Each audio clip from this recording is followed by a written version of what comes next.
নসিবে না থাকলে যে সাত সমুদ্র 13 নদী পাড়ি দিয়েও কোনো লাভ হয় না, এটা আজ হাড়ে হাড়ে টের পেলাম। ফুড ব্লগিং শুরুর পর থেকেই অনেকেই বলছিলেন জামজামি বাজারের চটপটি ট্রাই করার জন্য, কিন্তু সময়ই হয়ে উঠছিল না। অবশেষে অনেক চড়ে উতরাই পার করে দিনক্ষণ ঠিক করলাম জামজামি যাওয়ার জন্য। তো রীতিমতো আমরা দুই ভাই বের হয়ে পড়লাম আলমডাঙ্গা শহর থেকে, গন্তব্য জামজামি বাজার। রাস্তা দিয়ে যাচ্ছি আর প্রাকৃতিক সৌন্দর্য উপভোগ করছি।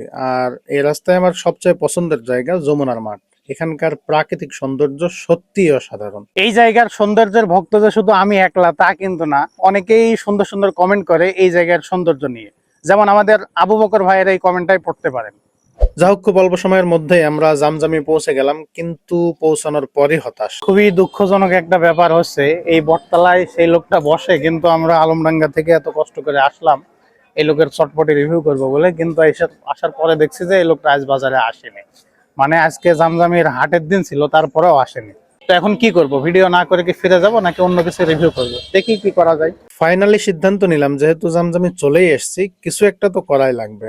আর এজন্য চলে গেলাম আরেকটু সামনে, আর পেয়ে গেলাম জামাই বাড়ি মিষ্টান্ন ভান্ডার। যা হোক, ভিতরে প্রবেশ করলাম, আর প্রবেশ করেই তো অবাক, কারণ এখানকার মালিক আমার ছোটবেলার মাদ্রাসার বন্ধু। প্রাথমিক কুশলাদি বিনিময় করলাম এবং দেখতে লাগলাম এখানে কি কি পাওয়া যায়। হরেক রকম মিষ্টি, কেকও আছে দেখছি। যা হোক, খাবারের টেবিলে বসলাম এবং বড় সাইজের একটা মিষ্টি নিলাম। আর মুখে দিতেই তো অবাক, গ্রামের বাজারের মিষ্টিও এমন হয়। যা হোক, এটা শেষ হয়ে গেলে আরো দুইটা নিয়ে নিলাম। আর মিষ্টিগুলোর সঠিক নাম আমি জানি না, তবে একটা মিষ্টি দেখতে হুবহু ইলিশ মাছের পেটির মতো, এটার নাম ইলিশ পেটি হতে পারে। খুবই তৃপ্তি নিয়ে আমরা দুই ভাই খেতে থাকলাম। সত্যি বলতে, গ্রামের লোকাল হাটে এরকম মানসম্মত মিষ্টি পাওয়া যায়, এটা আমার আগে জানা ছিল না।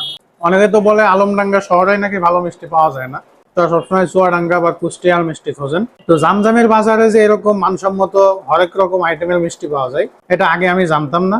তো এখানে আসার পরে তিনটা মিষ্টি চেক করলাম, তো মোটামুটি সন্তোষজনক মান। কিছুক্ষণ পর আমাদের খাওয়া শেষ হলো, হাত মুখ মুছে নিলাম এবং এই যে এই রেস্টুরেন্টের একজন মালিক রাফি হচ্ছে আমার বাল্য বন্ধু, ছোটবেলায় আমরা মাদ্রাসায় একসাথে পড়েছি। তো রাফির কাছে জানতে চাই যে এই রেস্টুরেন্টের নাম জামাই বাড়ি কেন? জামাই বাড়ি হওয়ার কারণ হচ্ছে এখানে অনেকগুলো আমাদের আরেকটা দোকান আছে, এটা হচ্ছে মিষ্টি বাড়ি। তার পরিবর্তে দেখা যায় দুই ভাই আছে, এই জন্য এটার নাম রাখা হয়েছে জামাই বাড়ি। বা চমৎকার একটা আইডিয়া। তো আপনারা জামাই বাড়িতে আসবেন, এখানকার মানসম্মত মিষ্টি কিনে নিয়ে যাবেন।